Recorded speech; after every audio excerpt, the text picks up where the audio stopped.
हरे कृष्णा। हरे कृष्ण माता जी। हरे कृष्ण माता जी। हरे कृष्ण। തുടങ്ങട്ടെ. पूर्णज्ञानतिमिरान्धस्य नानाञ्जनशलाकया चक्षुरुन्मीलितं येन तस्मै श्रीगुरवे नमः। श्रीचैतन्यमनोभीष्टं स्थापितं येन भूतले स्वयं रूपकथा मह्यं ददाति स्वपदान्तिकं। वन्देऽहं श्रीगुरो श्रीयुतपथकमलं श्रीगुरून् वैष्णवांश्च श्रीरूपं साग्रजातं सहगणरघुनाथान्वितं तं सजीवं साद्वैतं सावधूतं परिजनसहितं कृष्णचैतन्यदेवम् श्रीराधा कृष्ण पादान् सहगण ललिता श्रीविशाखान्वितांश्च नमो विष्णुपादाय कृष्णप्रेष्ठाय भूतले श्रीमदे भक्तिवेदान्त स्वामिनि नामिने नमस्ते सारस्वते देवे गौरवाणी प्रचारिणे निर्विशेष शून्यवादी पाश्चात्य देशतारिणे वाञ्छाकल्पतरुभ्यश्च कृपा सिन्धुभ्येव च पतितानां पावनेभ्यो वैष्णवेभ्यो नमो नमः। हे कृष्णा करुणा सिन्धो दीनबन्धो जगत्पते गोपेश गोपिका कान्दा राधा कान्दा नमस्ते। तप्त काञ्चन गौरांगी राधे वृन्दावनेश्वरी वृषभानुसुते देवी प्रणमामि हरिप्रिये। जय श्री कृष्ण चैतन्य प्रभु नित्यानंद श्री अद्वैत गदाधर श्रीवासादि गौरभक्त वृंदा। हरे कृष्णा कृष्ण कृष्ण हरे हरे हरे राम राम राम हरे हरे ഹരേ കൃഷ്ണ. ആശിഷ് രാധ ഗോവിന്ദ് മന്ദിർ ഇസ്കോൺ മാംഗ്ലൂരിന്റെ ഭക്തി വൈഭവ് ക്ലാസ്സിലേക്ക് എല്ലാ ഭക്തന്മാർക്കും സ്വാഗതം. ഓം നമോ ഭഗവതേ വാസുദേവായ. ഓം നമോ ഭഗവതേ വാസുദേവായ. ഓം നമോ ഭഗവതേ വാസുദേവായ. നിഗമകൽപതരോർഗളിതം ഫലം സുഖമുഖാദമൃതദ്രവ സംയുതം പിബത ഭാഗവതം രസമാലയം മുഹുരഹൂർസികാ ഭുവി ഭാവുകാഃ നാരായണം നമസ്കൃത്യ നരം ചൈവ നരോത്തമം ദേവീം സരസ്വതീം വ്യാസം തതോ ജയമുദീരയേത്. നഷ്ടപ്രായേഷു ഭദ്രേഷു നിത്യം ഭാഗവത സേവയാ ഭഗവതി ഉത്തമ ശ്ലോകേ ഭക്തിർഭവതി നൈഷ്ഠികീം. കൃഷ്ണായ വാസുദേവായ ദേവകീനന്ദനായ ച നന്ദഗോപകുമാരായ ഗോവിന്ദായ നമോ നമഃ. ഹരേ കൃഷ്ണ. മദേക ബന്ധോ മത്സംഗിൻ മദ്ഗുരു മന്മഹാദന മന്നിഷ്ടാരകമദ്ഭാഗ്യ മദാനന്ദാനമോസ്തേ ഗ്രന്ഥ ശ്രീമദ് ഭാഗവതം കീച്ചേ ശ്രീ പ്രഭാത് കീച്ചേ ശ്രീമദ് ഭാഗവതം സ്കന്ധം 1 അധ്യായം 6 നാരദനും വ്യാസദേവനും മധ്യയുള്ള സംഭാഷണം. അപ്പോ നമ്മൾ കഴിഞ്ഞ അധ്യായത്തില് എന്താ പറഞ്ഞതെന്ന് ഓർമ്മയുണ്ടോ? അധ്യായം 5 എന്തായിരുന്നു അധ്യായത്തിന്റെ പേര്? വ്യാസദേവന് നാരദ മഹർഷിയുടെ നിർദ്ദേശങ്ങൾ അല്ലെ, ഭാഗവതം എഴുതാനുള്ള നിർദ്ദേശം കൊടുക്കുന്നതിനകത്ത് എന്തൊക്കെയാ പറഞ്ഞത്? നാരദ ബ്രഹ്മർഷിയുടെ പൂർവ്വജന്മത്തില് ഒരു ദാസീപുത്രനായിട്ട് ജനിച്ചുവെന്നും അങ്ങനെ ആ ദാസിയായിട്ടുള്ള അമ്മയ്ക്ക് ഭക്തി വേദാന്തികളായിട്ടുള്ള ആചാര്യന്മാരെ, ബ്രാഹ്മണരുടെ കുടുംബത്തിൽ വന്നിട്ടുള്ള ആചാര്യന്മാരെ സേവനം ചെയ്യാനുള്ള ഒരു ഡ്യൂട്ടി കിട്ടിയിട്ടുണ്ടായിരുന്നു. ഇപ്പൊ കുട്ടിയായിരുന്ന 5 വയസ്സ് മാത്രം പ്രായം ഉണ്ടായിരുന്ന നാരദ ബ്രഹ്മർഷി, അദ്ദേഹത്തിന്റെ പൂർവ്വജന്മത്തിലുള്ള കാര്യമാണ് പറയുന്നത്. 5 വയസ്സ് പ്രായമുള്ള ആ കുട്ടി അമ്മയോടൊപ്പം അവർക്ക് സേവനം ചെയ്തു അല്ലെ. അങ്ങനെ സേവനം ചെയ്തപ്പോ ആ കുട്ടിയില് ആ ആചാര്യന്മാർക്ക് അല്ലെങ്കിൽ ഭക്തി വേദാന്തികൾക്ക് നല്ല താല്പര്യം ഉണ്ടായി. അങ്ങനെ അവരുടെ സമ്മതത്തോടുകൂടി ആ കുട്ടിക്ക് അവരുടെ ഉച്ഛിഷ്ട ഭോജനം കൊടുക്കണ്ടായി അല്ലെ. ആ ഉച്ഛിഷ്ട ഭോജനം കിട്ടിയതോടുകൂടി നാരദ ബ്രഹ്മർഷിക്ക് സ്വതവേ എന്താണ്, മിതഭാഷിയായിരുന്നു, ആരോടും അധികം സംസാരിക്കാത്ത, കളികളിലൊന്നും അധികം താല്പര്യമില്ലാത്തൊരു കുട്ടിയായിരുന്നു ആ ഒരു ജന്മത്തിൽ, അതായത് നാരദ ബ്രഹ്മർഷിയുടെ പൂർവ്വജന്മത്തിലുള്ള ആ കുട്ടി. അപ്പൊ അങ്ങനെയുള്ള കുട്ടിക്ക് ഈ ഭക്തി വേദാന്തികളുടെ ഉച്ഛിഷ്ട ഭോജനം കഴിച്ചതിലൂടെ ഭക്തിയിൽ ഉറയ്ക്കാനും ഭഗവാനെ കുറിച്ചുള്ള ശ്രവണത്തിൽ വളരെ താല്പര്യം ഉണ്ടാവുകയും ചെയ്തു. ശേഷം എന്ത് ചെയ്തു? ഭക്തി വേദാന്തികൾ ഒരു മന്ത്രം പറഞ്ഞു കൊടുത്തു അല്ലെ. ഭഗവാനെ ധ്യാനിക്കാനുള്ള വിധവും മന്ത്രവും പറഞ്ഞു കൊടുത്തു എന്ന് പറയണ്ടായി. അതിനുശേഷമാണ് ഭക്തിയിലേക്ക് ഉയർന്നത് എന്ന് നാരദ ബ്രഹ്മർഷി പറഞ്ഞു. എന്നിട്ട് ശ്രീല വ്യാസദേവന് ഭാഗവതം എഴുതാനുള്ള നിർദ്ദേശവും കൊടുത്തു. ഇതായിരുന്നു കഴിഞ്ഞ അധ്യായത്തിൽ കഴിഞ്ഞത്. അപ്പോൾ ഇവിടെ ഈ അധ്യായത്തില് കുറച്ചുകൂടി ഡീറ്റെയിൽഡ് ആയിട്ട് നാരദ ബ്രഹ്മർഷിയുടെ ആ പൂർവ്വജന്മത്തിലുള്ള കുട്ടി അത് ചോദിക്കുകയാണ്. അതാണ് നമ്മൾ ഈ ഒരു അധ്യായത്തിൽ കാണുന്നത്. നമുക്ക് നോക്കാം. ഹരേ കൃഷ്ണ. ഓം നമോ ഭഗവതേ വാസുദേവായ. സൂത ഉവാച ഏവം നിശമ്യ ഭഗവാൻ ദേവർഷേർജന്മ കർമ്മ ച ഭൂയ പപ്രച്ഛ തം ബ്രഹ്മൻ വ്യാസസത്യപതി സുതഃ. നമ്മള് ഭാഗവതം, ഭഗവത്ഗീത എല്ലാം വായിക്കുമ്പോൾ നമ്മൾക്ക് പ്രത്യേകിച്ച് ശ്രദ്ധിക്കാൻ പറ്റുന്ന ഒരു കാര്യമാണ് ഓരോ സന്ദർഭത്തിലും അവരെ വിളിക്കുന്നത്. ഇവിടെ സത്യവതി സുത. ഭഗവത്ഗീതയിൽ നമുക്ക് കാണാൻ പറ്റും ഭഗവാൻ അർജുനനെ ഗുഡാകേശ അല്ലെ അങ്ങനെ വിളിക്കുന്ന കേൾക്കാം. പിന്നെ പാർത്ഥ വിളിക്കും ചിലപ്പോ അല്ലെ, മഹാഭാവോ വിളിക്കും, പരന്തപ എന്ന് വിളിക്കുന്നുണ്ട്. അങ്ങനെ ഓരോ സിറ്റുവേഷൻസിനനുസരിച്ചാണ് ഈ ഡിനോഷൻസ്, അതായത് അവരെ വിളിക്കുന്ന ആ ഒരു ഇത് വരുന്നത്. അപ്പൊ ഇവിടെ സത്യവതി സുത എന്നാണ് വ്യാസദേവനെ സൂത മഹർഷി പറയുന്നത്.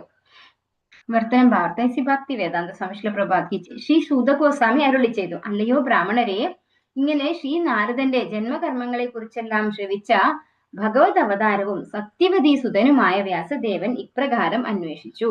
അപ്പോ നാരദ ബ്രഹ്മർഷിയുടെ പൂർവജന്മ കഥകളൊക്കെ കേട്ടിട്ട് വീണ്ടും കൂടുതലായിട്ട് അന്വേഷിക്കുകയാണ് വ്യാസദേവൻ, സത്യവതി സുതനായിട്ടുള്ള വ്യാസദേവൻ. അർത്ഥം, നാരദ മുനിയുടെ പരിപൂർണതയെ കുറിച്ച് അറിയുവാൻ ഇനിയും ജിജ്ഞാസുവായിരുന്ന വ്യാസദേവൻ അദ്ദേഹത്തെ കുറിച്ച് കൂടുതലായി അറിയുവാൻ അഭിലഷിച്ചു. ഭഗവത് വിയോഗത്തിന്റെ അതീന്ദ്രിയ ധ്യാനത്തിൽ നിമഗ്നനായിരിക്കുന്ന വേളയിൽ അദ്ദേഹത്തിന് അത്യധികം വേദനാജനകമായി തീർന്നപ്പോൾ ഭഗവാനുമായൊരു ഹ്രസ്വ സന്ദർശനം സാധ്യമായത് എങ്ങനെയെന്ന് ഈ അധ്യായത്തിൽ ശ്രീനാരദൻ വിശദീകരിക്കുന്നു. അപ്പോ തന്റെ ആധ്യാത്മിക ആചാര്യനാണ് അല്ലെ, വ്യാസദേവന്റെ ആധ്യാത്മിക ആചാര്യനാണ് ആര്? നാരദ ബ്രഹ്മർഷി. അപ്പൊ നാരദ ബ്രഹ്മർഷി പറയുണ്ടായി തന്റെ ആചാര്യന്മാരെ, അതായത് ഗുരുക്കന്മാരെ കണ്ടതും അവർ തന്ന മന്ത്രവും ഒക്കെ പറഞ്ഞു. ആ ഒരു കാര്യം മാത്രം വളരെ ഡീറ്റെയിൽഡ് ആയിട്ട് കഴിഞ്ഞ അധ്യായത്തിൽ പറയുന്നില്ല. അപ്പൊ അത്രയും പറഞ്ഞിട്ട് വ്യാസദേവന് ഭാഗവതം എഴുതാനുള്ള ഇൻസ്ട്രക്ഷൻ കൊടുക്കുകയാണ് ചെയ്തത്. അപ്പോൾ ആ വ്യാസദേവൻ ചോദിക്കുകയാണ്, എങ്ങനെയാണ് താങ്കള് ആ ഒരു ദീക്ഷ ലഭിച്ചതിന് ശേഷം, ആധ്യാത്മിക ആചാര്യനിൽ നിന്ന് മന്ത്രം കിട്ടിയതിന് ശേഷം എങ്ങനെയാണ് ഭക്തിയില് പുരോഗമിച്ചത്? അപ്പൊ ഇത് എന്തിനു വേണ്ടിയാണ് നമ്മൾ അന്വേഷിക്കുന്നത്? അവർ പുരോഗമിച്ചതുപോലെ നമുക്കും അവരുടെ പാത പിന്തുടർന്നുകൊണ്ട്, അതായത് നമ്മുടെ ആധ്യാത്മിക ആചാര്യന്റെ പാത പിന്തുടർന്നുകൊണ്ട് നമ്മൾ ഭക്തിയിൽ എങ്ങനെയാണ് പ്രോഗ്രസ് ചെയ്യാന്നുള്ളത് അറിയാൻ വേണ്ടിയിട്ട് ശിഷ്യന്മാർ ചോദിക്കണം അല്ലെ. അത് നമ്മൾ ഭഗവത്ഗീതയിലും പഠിച്ചിട്ടുണ്ട്. എന്താണ്? തദ്വിദ്ധി പ്രണിപാതേന പരിപ്രശ്നേന സേവയ ഉപദേക്ഷ്യന്തി ജ്ഞാനിനസ്തത്വദർശിനഃ. വ്യാസ ഉവാച ഭിക്ഷുഭിർ വിപ്രവസിതേ വിജ്ഞാനാദേഷ്ടൃഭിസ്തവ വർത്തമാനോ വയസ്യാദ്യേ തതക്കിമകരോത് ഭവാൻ. ശ്രീ വ്യാസദേവൻ ചോദിച്ചു, അങ്ങേക്ക് ശാസ്ത്രീയമായ അതീന്ദ്രിയ ജ്ഞാനം ഉപദേശിച്ച ഋഷിവര്യന്മാരുടെ പ്രയാണത്തിന് ശേഷം ഈ ജന്മം ആരംഭിക്കുന്നതിന് മുമ്പ് അങ്ങ് എന്ത് ചെയ്തു? അപ്പൊ അതാണ് വ്യാസദേവന് നാരദ ബ്രഹ്മർഷിയിൽ നിന്ന് അറിയേണ്ടത്. അതായത് ദാസീപുത്രനായിട്ടുള്ള അദ്ദേഹം എങ്ങനെയാണ് ആധ്യാത്മിക ആചാര്യനിൽ നിന്ന് മന്ത്രം ലഭിച്ചതിന് ശേഷം, അതായത് അവർ ആകെ എത്രയാണ്, 4 മാസമാണ് അവിടെ, ചാതുർമാസ്യമാണ് അവർ അവിടെ താമസിക്കുന്നത്. അതിനുശേഷം അവർ പോയി. അപ്പൊ അതിനുശേഷം അവരുടെ പ്രയാണത്തിന് ശേഷം ഈ ജന്മം ലഭിക്കുന്നതിന് മുമ്പായിട്ട് അങ്ങ് എന്തൊക്കെയാണ് ചെയ്തത്? ഇപ്പൊ കിട്ടിയിരിക്കുന്ന നാരദ ബ്രഹ്മർഷിയുടെ ജന്മം എന്താണ്? അത് ആധ്യാത്മികമായ ശരീരമാണ് അല്ലെ. അദ്ദേഹത്തിന് എല്ലാ ലോകങ്ങളിലും സഞ്ചരിക്കാൻ പറ്റും. അപ്പൊ അത്തരത്തിലുള്ള ഒരു ആധ്യാത്മിക ശരീരം ലഭിക്കാൻ വേണ്ടിയിട്ട് അദ്ദേഹം എന്തൊക്കെ ചെയ്തു എന്നാണ് വ്യാസദേവൻ അറിയേണ്ടത്. ഭാവാർത്ഥം ഇസി ഭക്തി വേദാന്ത സംശ്ല പ്രഭാതിച്ചേ. വ്യാസദേവൻ ശ്രീ നാരദ മുനിയുടെ ശിഷ്യനായിരുന്നു. ആകയാൽ ആത്മീയ ആചാര്യന്മാരിൽ നിന്നും ദീക്ഷ സ്വീകരിച്ച ശേഷം ശ്രീ നാരദൻ എന്ത് ചെയ്തു എന്ന് ശ്രവിക്കാൻ അദ്ദേഹം ഉത്സുകനായത് സ്വാഭാവികമായിരുന്നു. അതേ ജീവിത പരിപൂർണത പ്രാപ്തമാക്കാനായി ശ്രീ നാരദന്റെ കാലടികളെ പിന്തുടരാൻ അദ്ദേഹം അഭിലഷിച്ചു. ആത്മീയ ആചാര്യനിൽ നിന്നും അന്വേഷിച്ചറിയാനുള്ള ഈ ആഗ്രഹം പുരോഗമന പാതയിൽ അത്യന്താപേക്ഷിതമാണ്. ഈ പ്രക്രിയയെ ശാസ്ത്രീയമായി സദ്ധർമ്മ പൃച്ഛ എന്ന് വിശേഷിപ്പിക്കുന്നു. അപ്പോൾ എങ്ങനെയാണ് തന്റെ ആധ്യാത്മിക ആചാര്യൻ ഭക്തിയിൽ പുരോഗമിച്ചത് എന്നറിയാനുള്ള ആ ഒരു ഔത്സുക്യം, ആ ഒരു ആഗ്രഹത്തെയാണ് നമ്മൾ സദ്ധർമ്മ പൃച്ഛ എന്ന് വിശേഷിപ്പിക്കുന്നതെന്ന് ഇവിടെ പറയുന്നു. അപ്പോൾ ആധ്യാത്മിക ആചാര്യനിൽ നിന്നും ഇങ്ങനെയുള്ള കാര്യങ്ങൾ അന്വേഷിച്ചറിയാനുള്ള ആ ഒരു ആഗ്രഹത്തെയാണ് ഇവിടെ സദ്ധർമ്മ പൃച്ഛ എന്ന് പറഞ്ഞിരിക്കുന്നത്. അപ്പോൾ നമ്മൾ നേരത്തെയുള്ള ശ്ലോകത്തിൽ നമ്മൾ കണ്ടു, ഭഗവാന്റെ തന്നെ അവതാരമായിട്ടുള്ള സത്യവതി സുതനായിട്ടുള്ള വ്യാസദേവൻ ചോദിച്ചു എന്ന് കണ്ടു അല്ലെ. ഇവിടെ നമ്മൾ മനസ്സിലാക്കേണ്ടത് ഭഗവാന്റെ തന്നെ അവതാരമാണെങ്കിൽ പോലും അദ്ദേഹവും ആധ്യാത്മിക ആചാര്യനെ സ്വീകരിച്ച് അംഗീകരിച്ച് ബഹുമാനിച്ച് അദ്ദേഹത്തിൽ നിന്ന് വളരെ വിനയാന്വിതനായിട്ടാണ് കാര്യങ്ങൾ ചോദിച്ച് മനസ്സിലാക്കുന്നത്. അപ്പൊ ഇതാണ് ആധ്യാത്മികമായ പുരോഗതിക്കുള്ള പാത എന്ന് നമുക്ക് ഭാഗവതത്തിലൂടെ കാണിച്ചു തരികയാണ് ഇവിടെ. ഇപ്പൊ ഭഗവാൻ തന്നെയാണ് അവതരിച്ചതെങ്കിൽ പോലും ഭഗവാൻ എങ്ങനെയാ ചെയ്യുന്നത്? ഭഗവാൻ ഭഗവത്ഗീതയിൽ എന്താ പറയുന്നത്? യദ്യദാചരതി ശ്രേഷ്ഠഃ തത്തദേവേതരോ ജനാഃ സയത് പ്രമാണം കുരുതേ ലോകസ്തദനുവർത്തതേ. ഭഗവാൻ എന്താ, അതായത് ശ്രേഷ്ഠരായിട്ടുള്ള വ്യക്തികൾ എന്താണോ ചെയ്യുന്നത് അത് കണ്ട് ആളുകൾ അതേപടി ചെയ്യും. അപ്പൊ അതുകൊണ്ടാണ് ഭഗവാന്റെ തന്നെ അവതാരമാണെങ്കിൽ പോലും വളരെ കൃത്യമായ രീതിയിലാണ് പോകുന്നത് അല്ലെ. ഒരിക്കലും ഭഗവാൻ ഇതിന്റെ ഒന്നും ആവശ്യമില്ല. ഭഗവാൻ എന്താണ്? വേദാഹം സമതീതാനി, അല്ല, ഭഗവാൻ വേദൈശ്ച സർവേ അഹമേവ വേദ്യോ വേദാന്ത കൃദ്വേദ വിദേവ ചഹം ഭഗവാൻ പറഞ്ഞിട്ടുണ്ട് അല്ലെ. ഭഗവാനാണ് ഇതിന്റെയൊക്കെ കർത്താവ്. അപ്പൊ അങ്ങനെയുള്ള ഭഗവാന് ഒരു ആധ്യാത്മിക ആചാര്യനിൽ നിന്ന് അറിഞ്ഞിട്ട് വേണ്ട ജ്ഞാനം ലഭിക്കാനായിട്ട്. പക്ഷെ എങ്കിലും ഭഗവാന്റെ തന്നെ അവതാരമായിട്ട് വന്നാൽ പോലും ഭഗവാൻ ഒരു ഗുരുവിനെ സ്വീകരിച്ച് ആ ശരിയായ രീതിയിൽ മാത്രമാണ് ഭഗവാൻ ജ്ഞാനം സ്വീകരിച്ചിട്ടുള്ളത്. സ്വയം ഭുവകയാ വൃത്യാ വർത്തിതം തേ പരം വയഃ കഥം ചേതമുദസ്രക്ഷിഃ കാലേ പ്രാപ്തേ കലേവരം. വർത്തനം ഭാരതമേസി ഭക്തി വേദാന്ത സ്വാമി പ്രഭാതിച്ച്. അല്ലയോ ബ്രഹ്മപുത്ര, ദീക്ഷ സ്വീകരിച്ചതിന് ശേഷം അങ്ങ് എപ്രകാരമാണ് ജീവിതം കഴിച്ചു കൂട്ടിയത്? കാലക്രമേണ പൂർവ്വശരീരം പരിത്യജിച്ച അങ്ങേക്ക് എപ്രകാരമാണ് ഈ ശരീരം പ്രാപ്തമായത്? അപ്പോ ദാസീപുത്രനായിരുന്ന വ്യാസദേവന് എങ്ങനെയാണ് ഒരു ആധ്യാത്മിക ശരീരം ലഭിച്ചത് എന്ന് വിനയാന്വിതനായിട്ട് ചോദിക്കുകയാണ് വ്യാസദേവൻ. പ്രാക്കൽപ വിഷയാമേതാം സ്മൃതിം തേ മുനി സത്തമാ നഹ്യേഷ വ്യവധാത് കാല യേശ സർവ നിരാകൃതിഃ.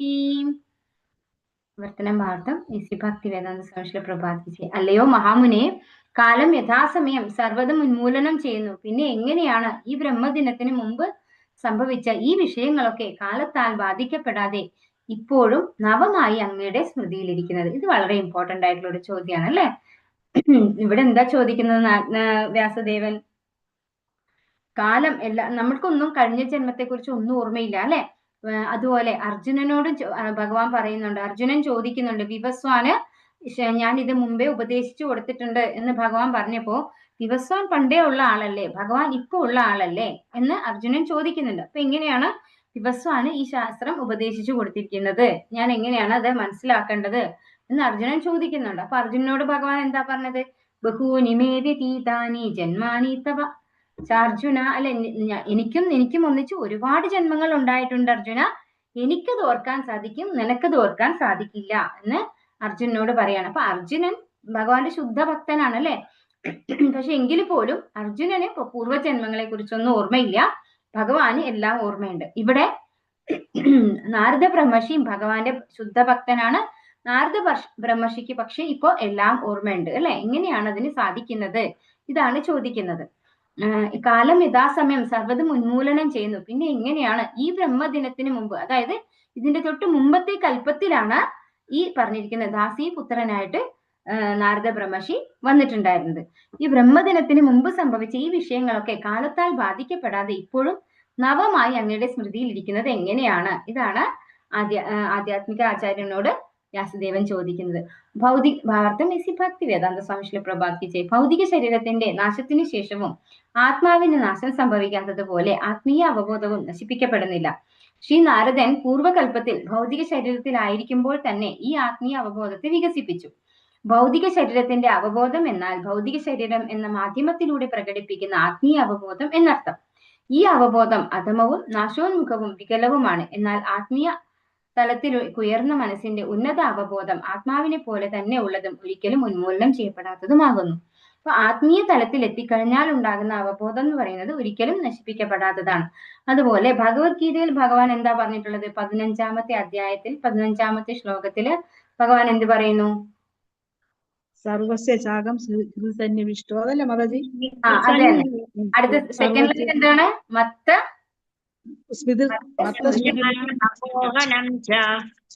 അവിടെയാണ് ഇത് ഇരിക്കുന്നത്. അതായത് ഭഗവാനാണ് എന്തിന്റെ കൺട്രോളർ? നമ്മുടെ സ്മൃതി, വിസ്മൃതി, ജ്ഞാനം അല്ലെ. ഈ 3 കാര്യങ്ങളുടെയും നിയന്ത്രണം ആരുടെ കയ്യിലാണ്? മത്ത സ്മൃതി ജ്ഞാനം അപോഹനം ശ. ആരെന്ത് ഓർക്കണം, എന്ത് മറക്കണം, എന്ത് അറിവുണ്ടാക്കണം, ഇത് ആര് തീരുമാനിക്കുന്നുണ്ട്? ഇത് ആർക്ക് കൺട്രോൾ ചെയ്യാൻ പറ്റും? ഭഗവാന് കൺട്രോൾ ചെയ്യാൻ പറ്റും അല്ലെ. അപ്പൊ ഭഗവാന്റെ ശുദ്ധഭക്തനാണ് അർജുനൻ. അർജുനൻ എന്ത് വന്നു? വിസ്മൃതി വന്നു. ഭഗവാന്റെ ശുദ്ധഭക്തനാണ് നാരദ ബ്രഹ്മർഷി. നാരദ ബ്രഹ്മർഷിക്ക് എന്തുണ്ട്? സ്മൃതി ഉണ്ടായിട്ടുണ്ട്. അപ്പൊ ഈ 2 സിറ്റുവേഷനും എന്താണ്? ഒന്ന് നാരദ ബ്രഹ്മർഷി ആധ്യാത്മിക ആചാര്യനാണ് അല്ലെ. അദ്ദേഹത്തിന്റെ ശിഷ്യന് പറഞ്ഞു കൊടുക്കുക എന്ന കാര്യങ്ങളാണ് നമ്മളിവിടെ അറിയുന്നത്. അപ്പൊ അദ്ദേഹത്തിന് ഇതിന്റെ ആവശ്യമുണ്ട്, ഈ സ്മൃതിയുടെ ആവശ്യമുണ്ട്. ഭഗവാന്റെ ശുദ്ധഭക്തൻ തന്നെയാണ് അർജുനൻ. പക്ഷെ അർജുനന് ആ സമയത്ത് മറവി ഉണ്ടായാൽ മാത്രമാണ് ഭഗവത്ഗീത ഉപദേശിക്കുമ്പോൾ അത് എങ്ങനെ ശ്രദ്ധിക്കാൻ പറ്റുള്ളൂ? ഒന്നും അറിവില്ലാത്ത ഒരാളെ പോലെ അല്ലെ. നമ്മള് ശരിക്കും നമ്മള് ആ ഒരു ആചാര്യനിൽ നിന്ന്, ഗുരുവിൽ നിന്ന് നമ്മൾ ശ്രവിക്കേണ്ടത് എങ്ങനെയാണ്? നമുക്ക് ഒരു അറിവുമില്ല എന്നതുപോലെ നമ്മൾ ശ്രവിക്കണം എന്നാണ് പറയുന്നത്. അപ്പോ അതുപോലെ അർജുനൻ അത് ശ്രവിക്കാൻ സാധിച്ചത് എന്തുകൊണ്ടാണ്? അർജുനന് മറവി ഉണ്ടായത് കൊണ്ടാണ്. അപ്പൊ ഇത് ഭഗവാന്റെ തന്നെ, ഇപ്പൊ ശുദ്ധഭക്തന്മാര് അത് ഭഗവാൻ തന്നെയാണ് കൺട്രോൾ ചെയ്യുന്നത് അല്ലെ. അപ്പൊ ഇവിടെ ആധ്യാത്മിക ആചാര്യനായിട്ടുള്ള നാരദ ബ്രഹ്മർഷിക്ക് ആ സ്മൃതി ഉണ്ടായിട്ടുണ്ട്. ഇവിടെ പറയുന്നത് നമ്മൾ ആധ്യാത്മികമായിട്ടുള്ള പുരോഗതി വരുമ്പോൾ ആ ഭൗതികമായിട്ടുള്ള ഒരു അവബോധമല്ല നമ്മുടേത്, അത് ആധ്യാത്മികമായ അവബോധമാണ്. അതുകൊണ്ടാണ് ആ മെമ്മറി ഇരിക്കുന്നത്. നാരദ ഉവാച ഭിക്ഷുഭിർവിപ്രവസിതേ വിജ്ഞാനാദേഷ്ട്രുഭിർമമ വർത്തമാനോ വയസ്യാദേ തദ ഏതദകാരശം. വർത്തനം വാർത്തം ഇസി ഭക്തി വേദാന്ത സ്വാമി ശ്രീ പ്രഭാതിച്ച് ശ്രീ നാരദൻ അരുളി ചെയ്തു, എനിക്ക് അതീന്ദ്രിയതയെ കുറിച്ചുള്ള ശാസ്ത്രീയ ജ്ഞാനം പകർന്നു നൽകിയ ശ്രേഷ്ഠ ഋഷിമാർ ഇതര സ്ഥലങ്ങളിലേക്ക് പ്രയാണം ആരംഭിച്ച ശേഷം ഞാൻ ഇപ്രകാരം ജീവിതം കഴിച്ചുകൂട്ടി. അപ്പോൾ എല്ലാം വളരെ ഡീറ്റെയിൽഡ് ആയിട്ട് ആർക്ക് ഓർമ്മയുണ്ട്? നാരദ ബ്രഹ്മർഷിക്ക് ഓർമ്മയുണ്ട്. പറയാൻ തുടങ്ങാണ് നാരദ ബ്രഹ്മർഷി.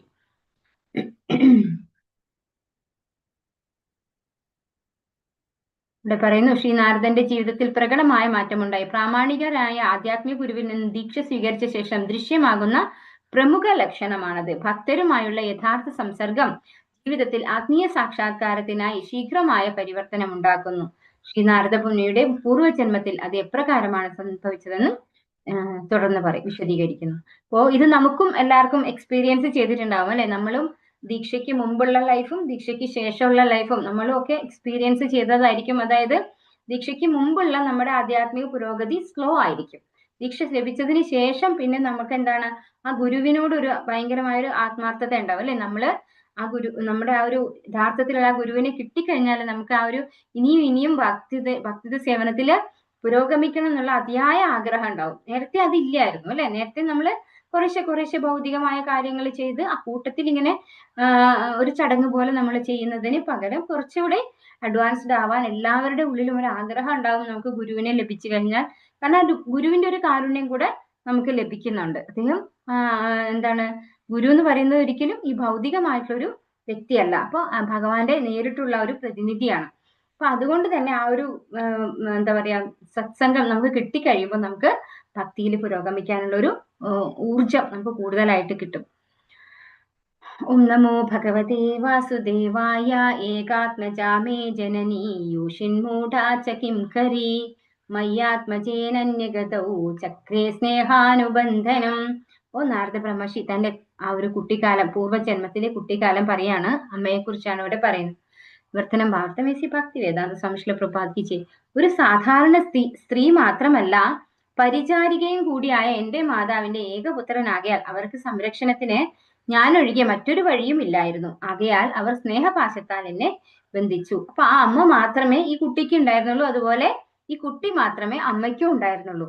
അപ്പോ വേറെ ഒരു സംരക്ഷണവും ആർക്കില്ല, ആ അമ്മയ്ക്കും ഇല്ല, അതുപോലെ ഈ കുട്ടിക്കും ഇല്ല. അതുകൊണ്ട് തന്നെ അവർ തമ്മിലുള്ള ആ ഒരു ബോണ്ടിങ്, സ്നേഹപാശം എന്ന് പറയുന്നത് ഭയങ്കര സ്ട്രോങ് ആയിരുന്നു. അമ്മ സ്നേഹപാശത്താൽ എന്നെ ബന്ധിച്ചു. രണ്ടുപേർക്കും പരസ്പരം മാത്രമേ ഉള്ളൂ, വേറെ ബന്ധുക്കളൊന്നും ഇല്ല. സ്വതന്ത്രാന കൽപ്പാസീത് യോഗക്ഷേമം, സ്വതന്ത്രാന കൽപ്പാസീത് യോഗക്ഷേമം മമേച്ഛതി ഈശസ്യ ഹി വശേ ലോകോ യോഷാദാരുമയീ യഥാ. വർത്തനം ഭാഗം എസി ഭക്തി വേദാന്ത സ്വാമി ശ്രീ പ്രഭാതിച്ച് ശരിയായ രീതിയിൽ എന്നെ പരിപാലിക്കാൻ ആഗ്രഹിച്ചിരിക്കുന്നുവെങ്കിലും അസ്വതന്ത്രമായ അവർക്ക് എനിക്ക് വേണ്ടി യാതൊന്നും ചെയ്യുവാൻ കഴിഞ്ഞിരുന്നില്ല. ലോകം പരമപുരുഷ ഭഗവാന്റെ പരിപൂർണ നിയന്ത്രണത്തിലാണ്. ആകയാൽ ഏവരും പാപകളിക്കാരന്റെ കൈകളിലെ മരപ്പാവയെ പോലെയാണ്. അപ്പൊ അമ്മ ആരാണ്? ദാസിയാണ് അല്ലെ. ആ ഒരു ബ്രാഹ്മണ കുടുംബത്തിലെ ദാസിയായിട്ടാണ് അമ്മ ഇരിക്കുന്നത്. അപ്പൊ ആ അമ്മയ്ക്ക് ഒറ്റ മകൻ മാത്രമേ ഉള്ളൂ. ആ മകനോട് അത്യധികം സ്നേഹം ഉണ്ട് താനും. പക്ഷെ എങ്കിലും ആഗ്രഹിക്കുന്നത് പോലെ ഒന്നും കൊടുക്കാനായിട്ട് ആർക്ക് സാധിച്ചിട്ടില്ല? അമ്മയ്ക്ക് സാധിച്ചിട്ടില്ല. അപ്പോ ഇവിടെ പറയാണ് നാരദ ബ്രഹ്മർഷി, ലോകത്തിൽ എല്ലാവരും ഭഗവാന്റെ കയ്യിലെ പാവകളെ പോലെയാണ്. ഭഗവാനാണ് എല്ലാം ചലിപ്പിക്കുന്നത് അല്ലെ, അതുപോലെയാണ് എല്ലാവരും, മരപ്പാവയെ പോലെയാണ് എന്നാണ് പറയുന്നത്. നമുക്ക് കുറച്ച് പർപ്പോട്ട് ഇത് നോക്കാം, സ്ലൈഡ് നോക്കാം.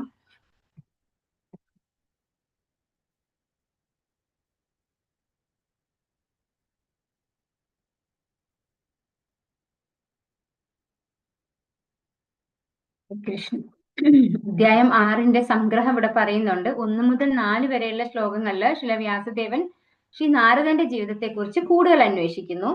5 മുതൽ 10 വരെയുള്ള ശ്ലോകങ്ങൾ നാരദൻ തന്റെ അമ്മയുടെ വേർപാടിനെ കുറിച്ച് സംസാരിക്കുന്നു. ശ്രീ നാരദന്റെ ജീവിതം, ധ്യാനം, ഭഗവാന്റെ ദർശനം 11 മുതൽ 19 വരെയുള്ള ശ്ലോകങ്ങളിൽ പറയുന്നു.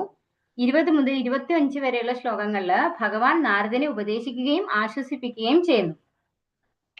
ശ്രീ നാരദൻ പരിപൂർണത നേടുന്നു. 26 മുതൽ 33 വരെയുള്ള ശ്ലോകങ്ങൾ പറയുന്നു. ഇനി 34 മുതൽ 38 വരെ ശ്ലോകങ്ങളില് നാരദന്റെ സമാപനവും ശിലവ്യാസദേവന്റെ ആശ്രമത്തിൽ നിന്നുള്ള പുറപ്പെടലും. അപ്പോൾ നാരദ ബ്രഹ്മർഷി പറഞ്ഞു തീരാണ് ഈ ഒരു അധ്യായത്തില്. ശിലവ്യാസദേവന്റെ ആശ്രമത്തിൽ നിന്നുള്ള പുറപ്പെടലും അദ്ദേഹവും ധ്യാനിക്കാനുള്ള പുറപ്പെടലിലേക്കായി. ശിലവ്യാസദേവൻ ശ്രീ നാരദന്റെ ജീവിതത്തെ കുറിച്ച് കൂടുതൽ അന്വേഷിക്കുന്നു. സധർമ്മ പൃച്ഛ, ഇത് ഇമ്പോർട്ടന്റ് ആണ്, ചിലപ്പോൾ പരീക്ഷയ്ക്ക് ചോദിക്കാം. ആത്മീയ ആചാര്യനിൽ നിന്നും അന്വേഷിച്ചറിയാനുള്ള ആഗ്രഹം, അതിനെയാണ് സധർമ്മ പൃച്ഛ എന്ന് പറയുന്നത്. അതീന്ദ്രിയ ഉപദേശങ്ങളുടെ യഥാർത്ഥ പ്രാധാന്യം ശ്രീ വ്യാസദേവൻ ശ്രീ നാരദനോട് അന്വേഷിച്ചതിന്റെ ഉദാഹരണത്തിൽ നിന്ന് നമുക്ക് പഠിക്കാൻ കഴിയുന്നു. വ്യാസദേവൻ ശ്രീ നാരദ മുനിയുടെ ശിഷ്യനായിരുന്നു. ആകയാൽ ആധ്യാത്മിക ആചാര്യനിൽ നിന്നും ദീക്ഷ സ്വീകരിച്ച ശേഷം ശ്രീ നാരദൻ എന്ത് ചെയ്തു എന്ന് ശ്രവിക്കാൻ അദ്ദേഹം ഉത്സുകനായത് സ്വാഭാവികമായിരുന്നു. അതേ ജീവിത പരിപൂർണത പ്രാപ്തമാക്കാനായി ശ്രീ നാരദന്റെ കാലടികളെ പിന്തുടരാൻ അദ്ദേഹം അഭിലഷിച്ചു. ആത്മീയ ആചാര്യനിൽ നിന്നും അന്വേഷിച്ചറിയാനുള്ള ഈ ആഗ്രഹം പുരോഗമന പാതയിൽ അത്യന്താപേക്ഷിതമാണ്. ഈ പ്രക്രിയയെ ശാസ്ത്രീയമായി സധർമ്മ പൃച്ഛ എന്ന് വിശേഷിപ്പിക്കുന്നു.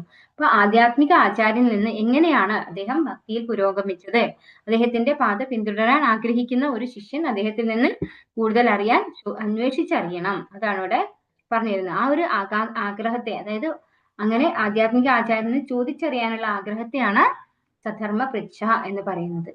ഇവിടെ സധർമ്മ പൃച്ഛ എന്നുള്ളതിന് ഉദാഹരണങ്ങൾ പറയാണ്. ശില പ്രഭുപാദർ ലീലാമൃതത്തിൽ ഭാഗം 2 തന്റെ ആത്മീയ ഗുരുവിനെ കുറിച്ച് വിവരിക്കുന്നു. അതായത് ശില പ്രഭുപാദരെ പറയുന്ന കാര്യമാണ് ഇവിടെ പറയുന്നത്. പ്രഭുപാദരുടെ ശിഷ്യന്മാർ അദ്ദേഹത്തെ കുറിച്ച് അന്വേഷിക്കുന്നു. കുടുംബജീവിതത്തിലെ തന്റെ അനുഭവങ്ങൾ ശില പ്രഭുപാദർ വിവരിക്കുന്നു. പ്രഹ്ലാദ് മഹാരാജാവിന്റെ സഹപാഠികൾ അദ്ദേഹത്തിൽ നിന്ന് അദ്ദേഹത്തിന്റെ പഠനങ്ങളെ കുറിച്ച് അന്വേഷിക്കുന്നു. മഹാരാജാവ് രഘുഗുണൻ ജഡഭരതനെ കുറിച്ച് അന്വേഷിക്കുന്നു.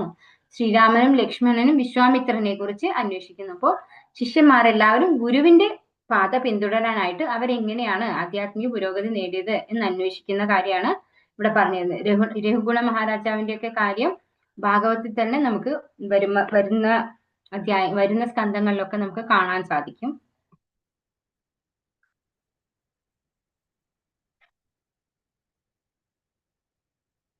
ഇത് ക്ലാസ് റൂം ചർച്ചയാണ്, ഇതൊന്നും ഞാൻ തരുന്നില്ല, കാരണം ഇത് വെറുതെ പിന്നെ ടൈം വേസ്റ്റ് ആയിരിക്കും എന്ന് പറഞ്ഞുകൊണ്ട് അതത്ര ഇമ്പോർട്ടന്റ് ആയിട്ട് മാതാജി പറഞ്ഞിട്ടുമില്ല. ശ്രീമദ് ഭാഗവതം മഹാത്മാക്കളുടെ പുറമേ തോന്നുന്ന തെറ്റുകളെ കുറിച്ച് ചർച്ച ചെയ്യുന്നു. മഹാത്മാക്കളുടെ കാരുണ്യം, ശ്രീമദ് ഭാഗവതം ശ്രോതാക്കൾക്കുള്ള പ്രധാന പാഠവും. സാധാരണക്കാർ നമ്മുടെ തെറ്റുകളിൽ നിന്ന് പാഠം പഠിച്ച് കൃഷ്ണനോട് അടുക്കട്ടെ. അപ്പോൾ ഓരോരുത്തർക്കും പറ്റുന്ന തെറ്റുകളെ കുറിച്ച് അവരവർ മനസ്സിലാക്കിയിട്ട് തിരുത്തിയിട്ട് പോകണം അല്ലെ. ഉദാഹരണങ്ങൾ പറയുന്ന ഇവിടെ ശ്രീവാസ് ഠാക്കൂറിന്റെ വീടിന് മുന്നിൽ കാളി ആരാധനയ്ക്കുള്ള സാമഗ്രികൾ കണ്ടെത്തുന്നു. ഇതൊക്കെ എല്ലാവർക്കും അറിയുന്ന കഥകളായിരിക്കും. അതായത് ശ്രീവാസ് ഠാക്കൂർ വൈഷ്ണവ ആചാര്യനാണ്, ചൈതന്യ മഹാപ്രഭുവിന്റെ ലീലയിലുള്ളതാണിത്.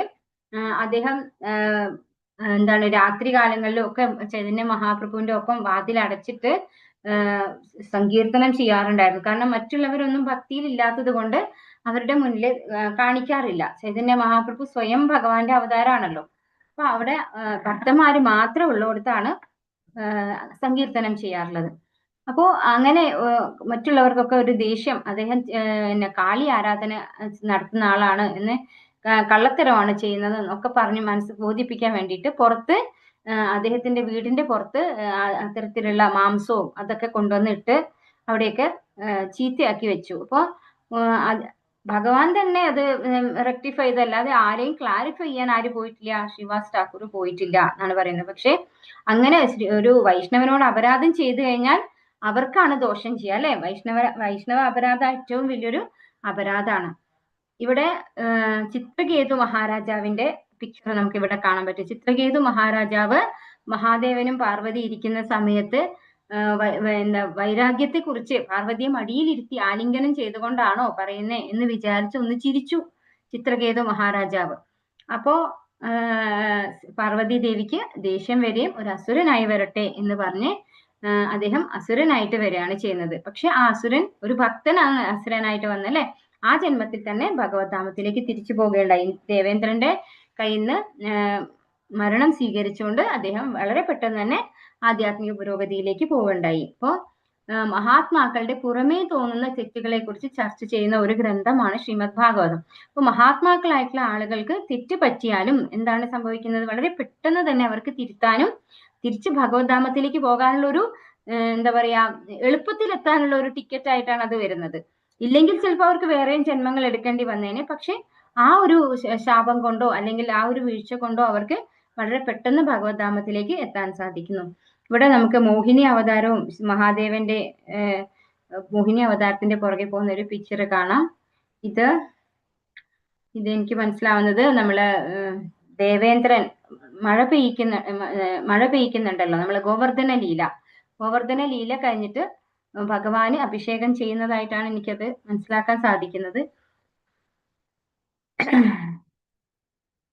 ഇത് ശ്രീരാമന്റെയും ലക്ഷ്മണന്റെയും ആത്മീയ ഗുരുവായ വിശ്വാമിത്രന്റെ ചരിത്രമാണ് കാണിക്കുന്നത് പിക്ചർ. ഭക്തിയുത സേവനത്തിന്റെ സ്വഭാവം അഹൈതുകി അപ്രതിഹത. ഒരു വിശ്വസ്തനായ ആത്മീയ ഗുരുവിന്റെ ദീക്ഷയ്ക്ക് ശേഷം ദൃശ്യമാകുന്ന ലക്ഷണങ്ങൾ. അപ്പോൾ എങ്ങനെയാണ് ആധ്യാത്മിക ആചാര്യന്റെ കയ്യിൽ നിന്ന് നമുക്ക് ദീക്ഷ സ്വീകരിച്ചു കഴിഞ്ഞാൽ ഉണ്ടാവുന്ന ലക്ഷണങ്ങളാണ് ഇവിടെ പറയുന്നത്. ഭക്തിയുത സേവനത്തെ ഒരു ഭൗതിക സാഹചര്യത്തിനും തടസ്സപ്പെടുത്താൻ കഴിയില്ല. 5 വയസ്സ് മാത്രമായിരുന്നു നാരദ ബ്രഹ്മർഷിയുടെ ആ ഒരു ജന്മത്തിലുള്ള കുട്ടിയുടെ പ്രായം. അതുപോലെ അമ്മ ഒരു സാധാരണ സ്ത്രീയായിരുന്നു, ഒരു വേലക്കാരിയായിരുന്നു. നാരദൻ ജീവിച്ചിരുന്ന സാഹചര്യം അധികം സൗകര്യങ്ങളൊന്നും ഇല്ലാത്ത ഒരു വേലക്കാരിയുടെ ദരിദ്രനായ മകനായിരുന്നു. പ്രാമാണികനായ ആധ്യാത്മിക ഗുരുവിൽ നിന്നും ദീക്ഷ സ്വീകരിച്ച ശേഷം ദൃശ്യമാകുന്ന പ്രമുഖ ലക്ഷണമാണ് അത്. ഭക്തരുമായുള്ള യഥാർത്ഥ സംസർഗം ജീവിതത്തിൽ ആത്മീയ സാക്ഷാത്കാരത്തിനായി ശീഘ്രമായ പരിവർത്തനം ഉണ്ടാക്കുന്നു. ശ്രീ നാരദ മുനിയുടെ പൂർവ്വജന്മത്തിൽ അത് എപ്രകാരമാണ് സംഭവിച്ചതെന്ന് ഈ അധ്യായത്തിൽ തുടർന്ന് വിശദീകരിക്കുന്നു. നാരദ മുനി തന്റെ സ്ഥാനം വ്യക്തമായി വിവരിക്കുന്നു. തത് ഉപേക്ഷയ, പൂർണ്ണമായും ആശ്രിതനായി. അതായത് വേറെ ആരും ആശ്രയമില്ല അല്ലെ. ഏകാത്മജാ മേ ജനനി, മാതാവിന്റെ ഒരേ ഒരു പുത്രൻ.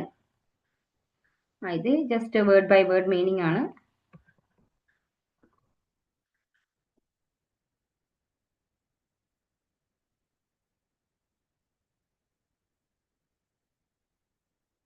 നമുക്ക് ടെക്സ്റ്റ് നോക്കാം. അപ്പോ അമ്മയ്ക്ക് മകനെ കൂടുതൽ നല്ല രീതിയിൽ സംരക്ഷിക്കണമെന്ന് ആഗ്രഹം ഉണ്ടായിരുന്നെങ്കിലും ഒരു ദാസിയായിരുന്നത് കൊണ്ടും സാമ്പത്തികമായി യാതൊന്നുമില്ല, ഒരു ദരിദ്രയായിരുന്നത് കൊണ്ടും ഒന്നും തന്നെ കാര്യമായിട്ട് ഒരേ ഒരു മകനായിട്ടുള്ള ആ കുട്ടിക്ക് വേണ്ടി ചെയ്യാൻ ദാസിയായിട്ടുള്ള അമ്മയ്ക്ക് സാധിച്ചിരുന്നില്ല. അപ്പോൾ അതുകൊണ്ട് നാരദ ബ്രഹ്മർഷി പറയാണ്, നമ്മളൊക്കെ മരപ്പാവ, ഭഗവാന്റെ കയ്യിലെ കളിപ്പാവകൾ പോലെയാണ്. ഭഗവാനാണ് എല്ലാവരെയും സംരക്ഷിക്കുന്നത് അല്ലെ. അഹം ച തദ് ബ്രഹ്മകുലേ ഊഷിവാംസതുപേക്ഷയാ ദിഗ്ദേശകാലാവ്യുത്പന്നോ ബാലക പഞ്ചഹായനഃ. ഞാൻ 5 വയസ്സ് മാത്രം പ്രായമുള്ള ബാലകനായിരിക്കുമ്പോൾ ഒരു ബ്രാഹ്മണ പാഠശാലയിലാണ് ജീവിച്ചു പോന്നത്. മാതാവിന്റെ സ്നേഹത്തെ ആശ്രയിച്ച് ജീവിച്ചിരുന്ന എനിക്ക് വിഭിന്ന ദേശങ്ങളെ കുറിച്ച് യാതൊരു പരിജ്ഞാനവും ഉണ്ടായിരുന്നില്ല. അപ്പൊ 5 വയസ്സ് പ്രായമുള്ളൂ. അപ്പൊ ആ കുട്ടിക്ക് എന്താണ്, ഒന്നിനെ കുറിച്ച് ഒന്നും ഒരു അറിവില്ല അല്ലെ. അപ്പൊ ആ ബ്രാഹ്മണന്റെ വീട്ടിലാണ് ദാസിയായിട്ട് അമ്മ ജോലി ചെയ്യുന്നത്. അവിടെ തന്നെയുള്ള ഒരു പാഠശാലയിലാണ് ആര് പഠിക്കുന്നത്? ഈ കുട്ടിയായിട്ടുള്ള നാരദ ബ്രഹ്മർഷിയുടെ പൂർവ്വജന്മത്തിലുള്ള ആ കുട്ടി. അപ്പൊ അമ്മയെ മാത്രം ആശ്രയിച്ച ആ കുട്ടിക്ക് വേറെ ഒന്നിനെ കുറിച്ചും വേറെ ഒരു നാടോ ദേശങ്ങളോ ഒന്നും അറിവില്ലായിരുന്നു പറയാണ്. അത്രയും എന്താ പറയാ, ഒരു റിമോട്ട് ആയിട്ടുള്ള ഒരു ഏരിയയില് ഒരു അറിവും ഇല്ലാതെ ജീവിച്ച ഒരു സാധാരണ കുടുംബമായിരുന്നു ആ ഒരു പൂർവ്വജന്മത്തിലുള്ള ആ കുട്ടിയുടേതെന്ന് മനസ്സിലാക്കി തരാണ്. ഏകദാ നിർഗദാം ഗേഹ ദുഹന്തീം നിശി ഗാംപഥി സർപ്പോ ദശത്പദാ സ്പൃഷ്ടഃ കൃപണാം കാലചോദിതഃ. വർത്തനം ഭാരതമേസി ഭക്തി വേദാന്ത സംശ്ല പ്രഭാത് കി ജയ്. ഒരിക്കൽ ഒരു രാത്രിയിൽ എന്റെ പാവം മാതാവ് പശുവിനെ കറക്കാനായി പുറത്തിറങ്ങിയപ്പോൾ പരമമായ കാലത്തിന്റെ പ്രഭാവത്താൽ അവരുടെ കാലിൽ സർപ്പദംശനമേറ്റു. അപ്പോ അങ്ങനെ മറ്റാരും ഇല്ലാത്ത അമ്മ മാത്രമുള്ള ആ കുട്ടിയുടെ അമ്മയ്ക്കാണ് ഒരിക്കൽ പശുവിനെ കറക്കാൻ പോയ സമയത്ത് സർപ്പദംശനമേറ്റു എന്ന് പറയുന്നത്. അപ്പൊ കുട്ടി ആരായി? അനാഥനായി അല്ലെ. ഭാരതമേസി ഭക്തി വേദാന്ത സംശ്ല പ്രഭാത് കി ജയ്. ഭഗവത് സമീപത്തേക്ക് ഒരു ആത്മാർത്ഥതയുള്ള ആത്മാവിനെ വലിച്ചെടുപ്പിക്കുന്ന മാർഗമാണിത്. വാത്സല്യനിധിയായ മാതാവ് മാത്രമേ ആ പാവം ബാലനെ സംരക്ഷിക്കാനായി ഉണ്ടായിരുന്നുള്ളൂ. എങ്കിൽ തന്നെയും ഭഗവത് കൃപയാൽ പരിപൂർണമായി അവനെ പ്രതിഷ്ഠിക്കാനായി ഭഗവാന്റെ പരമ ഇച്ഛയാൽ അവന്റെ ജനനി ലോകത്തിൽ നിന്നും മറയ്ക്കപ്പെട്ടു. ഇപ്പോ ഈ കാര്യം നമ്മള് ഈ ഭൗതിക ലോകത്ത് മറ്റുള്ളവരാണ് ഇപ്പൊ പറയുന്നത്, നമ്മളിപ്പോ ഭക്തിയിൽ വന്നു, അമ്മയ്ക്ക് ഇങ്ങനെ ഒരു അപകടം പറ്റി, കണ്ട ആ കുട്ടി ഭക്തി ചെയ്തത് കൊണ്ടാണ് അവന് ബുദ്ധിമുട്ട് വന്നത് അല്ലെ, ഭഗവാൻ എന്താ ശിക്ഷിക്കുക ചെയ്യുന്നത്, അല്ലെങ്കിൽ ഭഗവാൻ ക്രൂരനാണ് എന്നൊക്കെ നമ്മൾ പറയും അല്ലെ. നമുക്കൊരു ആകെയുള്ള അമ്മയാണ്, ആ അമ്മയും കൂടി പോയി കഴിഞ്ഞാൽ എന്താണ് നമ്മൾ വിചാരിക്കുക, നമ്മള് ഒരുപാട് ബുദ്ധിമുട്ടുവാണെന്നാണ് പറയാം. പക്ഷെ ശരിക്കും അങ്ങനെയല്ല, ശരിക്കും ഭഗവാന്റെ കാരുണ്യമാണത്. അപ്പൊ ആ അമ്മ ഉള്ളത് കൊണ്ട് ആ കുട്ടിക്ക് ഈ പറഞ്ഞ ആചാര്യന്മാരുടെ കൂടെ പോകാനോ ഭക്തിയിൽ കൂടുതൽ ചെയ്യാനോ ഒന്നും പറ്റില്ല. കാരണം ഉത്തരവാദിത്വം ഉണ്ട്, അമ്മയെ സംരക്ഷിക്കാൻ കേവല ഉത്തരവാദിത്തപ്പെട്ട ആള് ഈ കുട്ടിയാണ്. അതുകൊണ്ട് ഉത്തരവാദിത്വം കൂടാണ് ചെയ്യുക. അതുപോലെ അമ്മ മകൻ ബോണ്ടിങ് ഉള്ളത് കൊണ്ട് തന്നെ ഭഗവാനുമായിട്ടുള്ള ഒരു അടുപ്പം കുറയുകയും ചെയ്യും. അപ്പൊ ഭഗവാനോട് അടുപ്പിക്കാൻ വേണ്ടിയിട്ട് ഭഗവാൻ ചെയ്യുന്നതാണിത് എന്നാണ് പറയുന്നത്.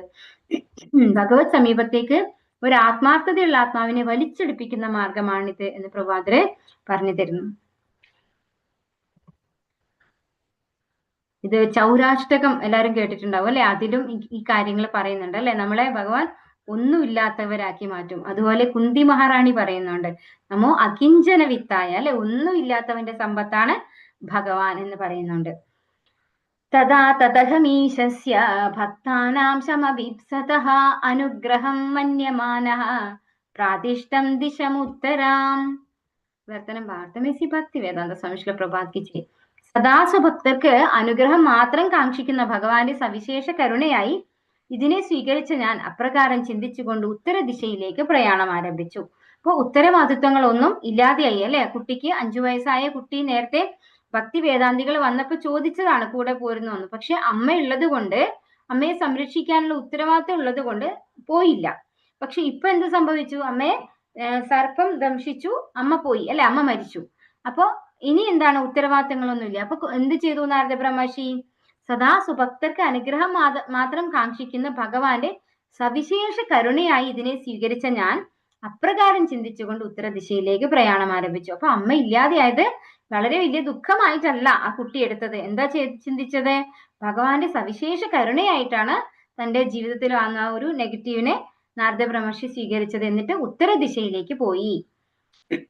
ഭഗവാന്റെ ഭാരതമേസി ഭക്തി വേദാന്ത സംശ്ല പ്രഭാത് കി ജയ്. ഭഗവാന്റെ വിശ്വസ്ത ഭക്തർ ഓരോ കാൽവെപ്പിലും ഭഗവാന്റെ അനുഗ്രഹ ആദേശങ്ങൾ ദർശിക്കുന്നു.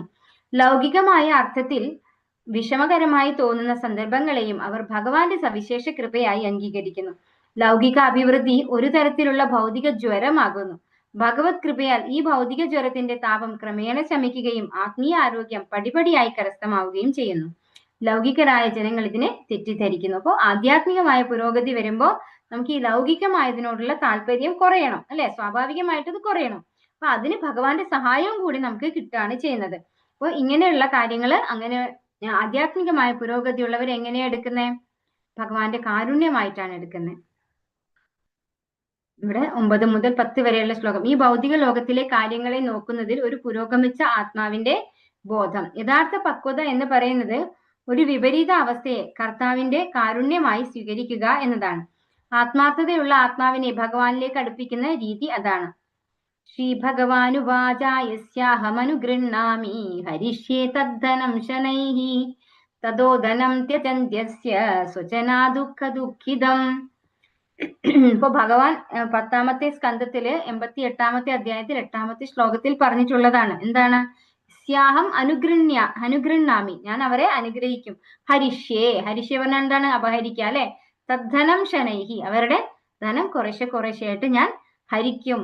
തതോ ധനം ത്യജന്തസ്യ സ്വജന ദുഃഖ ദുഃഖിതം, സ്വജനങ്ങളിൽ നിന്നൊക്കെ ദുഃഖവും ഇതുമൊക്കെ ലഭിക്കും.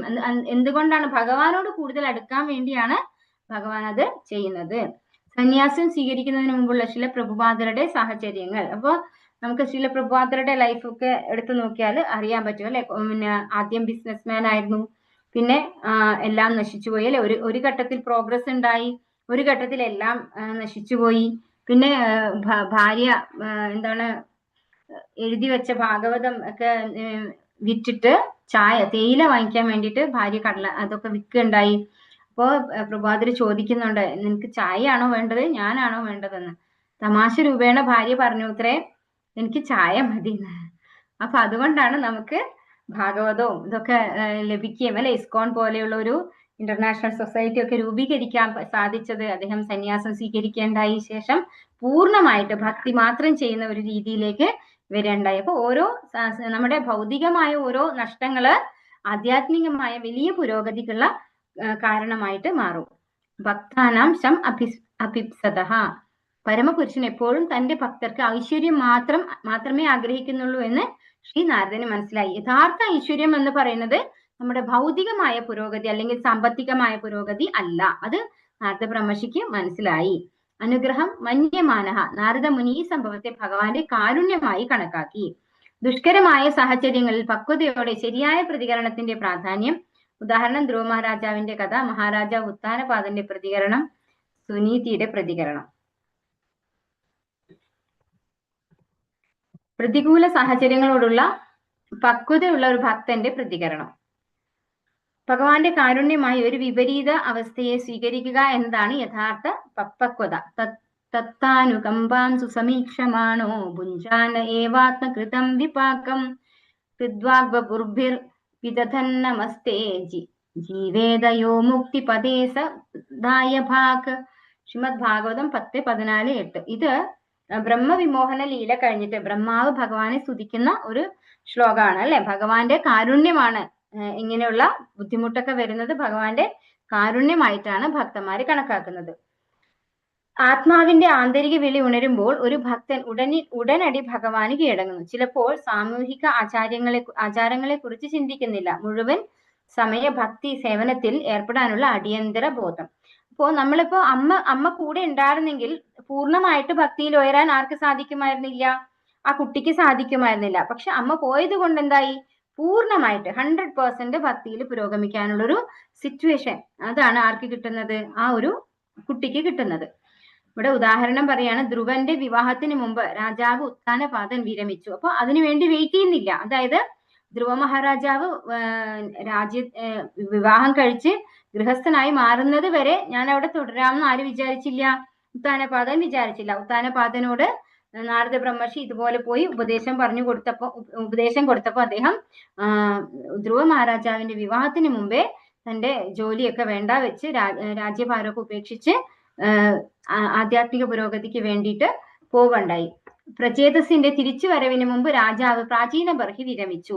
പ്രചേതസ്സുകള് നല്ല സത്സന്താനങ്ങൾ ഉണ്ടാവാൻ വേണ്ടിയിട്ട് തപസ് ചെയ്യാൻ പോയിട്ടുണ്ടായിരുന്നു. അപ്പോൾ തപസ് ചെയ്ത് വരുന്നതിന് മുമ്പ് ആര് വന്നു?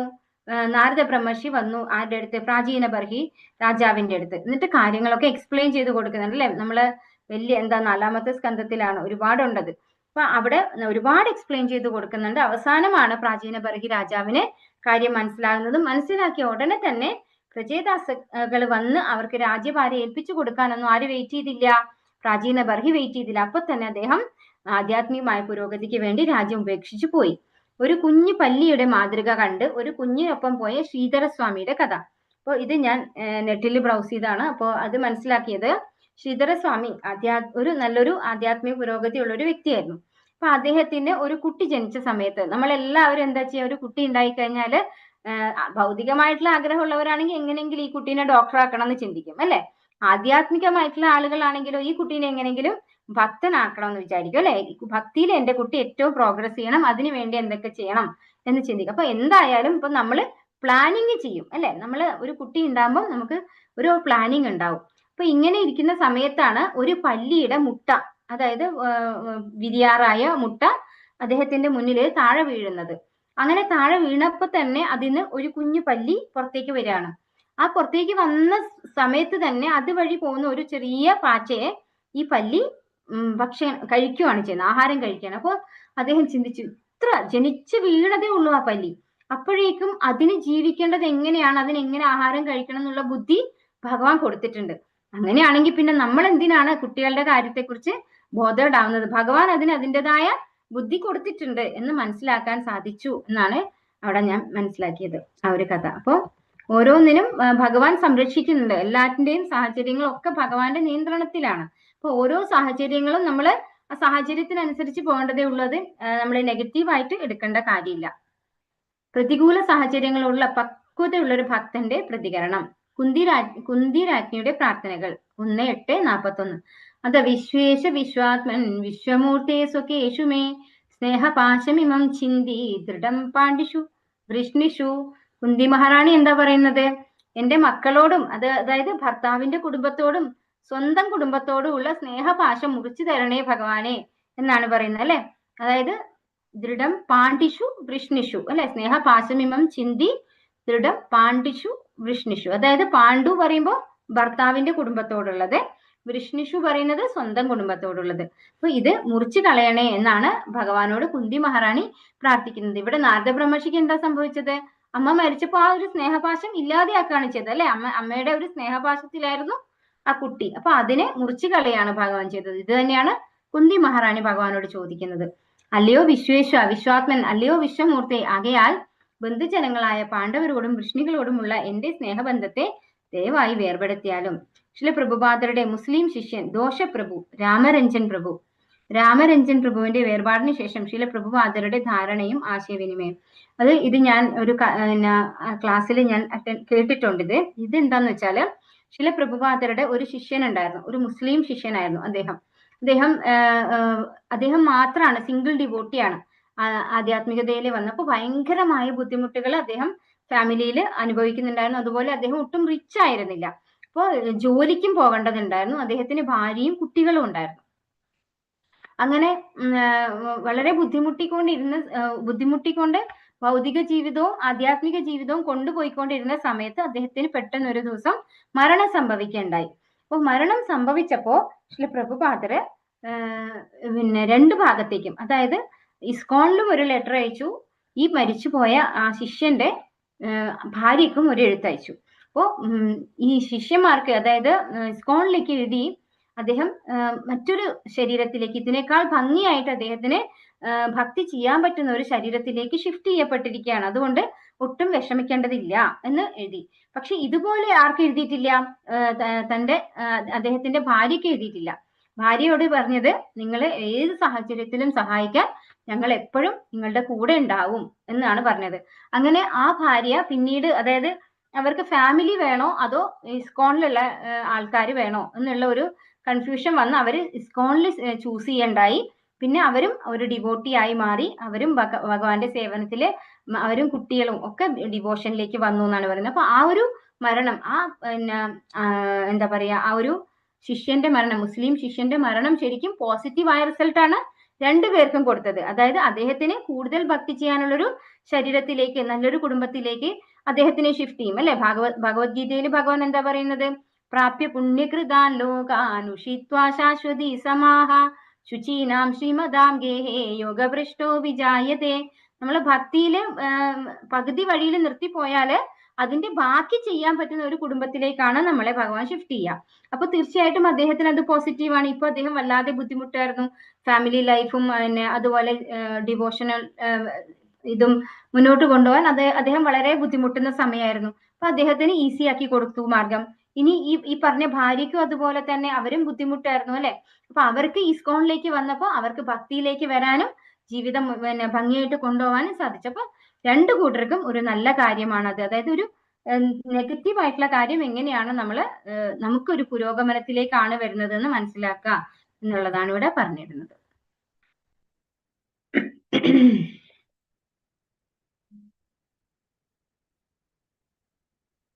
പീതാൻ ജനപദാംസ്തത്ര പുരഗ്രാമവ്രജാകരാൻ ഖേടഗർവടവാടീശ വനാനുപവനാനി ച. വർത്തനം ഭാവാർത്ഥമേസി ഭക്തി വേദാന്ത സംശ്ല പ്രപാദിച്ചേ. പ്രയാണമാർഗെ ഞാൻ നിരവധി അഭിവൃദ്ധി പ്രാപിക്കുന്ന നഗരങ്ങൾ, പട്ടണങ്ങൾ, ഗ്രാമങ്ങൾ, മൃഗങ്ങളെ വളർത്തുന്ന സ്ഥലങ്ങൾ, ഖനികൾ കൃഷിനിലങ്ങൾ, താഴ്വാരങ്ങൾ, പൂന്തോട്ടങ്ങൾ, വനങ്ങൾ, ഉപവനങ്ങൾ എന്നിവയെ കടന്നു ചെന്നു.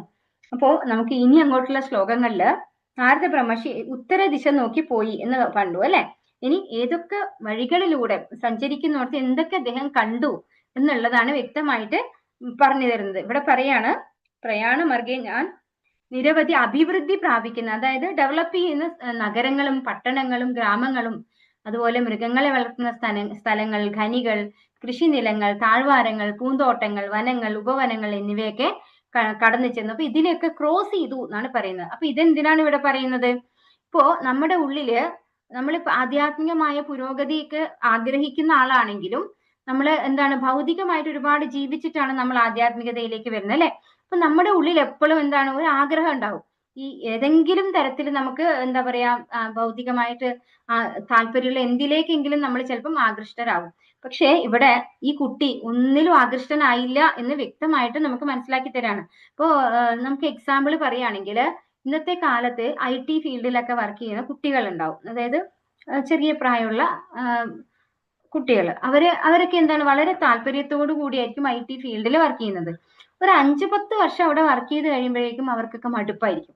പിന്നെ അവരെന്ത് ചെയ്യും, IT ഫീൽഡിലെ ജോലിയൊക്കെ റിസൈൻ ചെയ്തിട്ട് വല്ല എന്താ പറയാ പശു വളർത്തോ അല്ലെ, ഫാമിങ് അല്ലെങ്കിൽ അഗ്രികൾച്ചർ, ഇതൊക്കെ ചെയ്യുന്ന ഒരു കാഴ്ച ഇന്ന് നമുക്ക് കാണാൻ സാധിക്കും. അപ്പൊ അവരുടെ ഉള്ളിൽ ആ ഒരു പാഷൻ അതിനോടുണ്ട്. അപ്പൊ ഒന്ന് മടുക്കുമ്പോൾ മറ്റൊന്നിലേക്ക് ഡൈവേർട്ട് ആയി പോകും. അപ്പൊ അതുപോലെ നമ്മുടെ ഉള്ളിലെല്ലാം അങ്ങനെയുള്ള ചില ആഗ്രഹങ്ങൾ ഉണ്ടാവും. ചിലപ്പോൾ നമ്മൾ അതുമായിട്ട് അടുത്തെത്തുമ്പോൾ നമ്മൾ അതിനോടൊരു താല്പര്യം കാണിക്കും. പക്ഷെ ഇവിടെ ഇങ്ങനെയുള്ള സ്ഥലങ്ങളിലൂടെയൊക്കെ കടന്നു പോയിട്ടും ആധ്യാത്മികമായിട്ടുള്ള കാര്യമല്ലാതെ കണ്ട് ഇതിലൊന്നും യാതൊരു താല്പര്യവും ആർക്കുണ്ടായിട്ടില്ല, ഈ കുട്ടിക്ക് ഉണ്ടായിട്ടില്ല.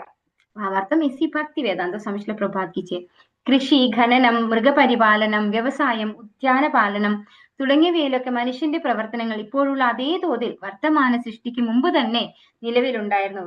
മാത്രവുമല്ല പുനർസൃഷ്ടിയിലും ഇതേ പ്രവർത്തനങ്ങൾ ഇതേപോലെ തന്നെ നിലനിൽക്കുകയും ചെയ്യും. അനേക കോടിക്കണക്കിന് വർഷങ്ങൾക്ക് ശേഷം പ്രകൃതി നിയമത്താൽ ഒരു സൃഷ്ടി ഉണ്ടാകുന്നു. പ്രായോഗികമായി ഇതേ പ്രകാരത്തിൽ പ്രപഞ്ച ചരിത്രം ആവർത്തിക്കപ്പെടുന്നു.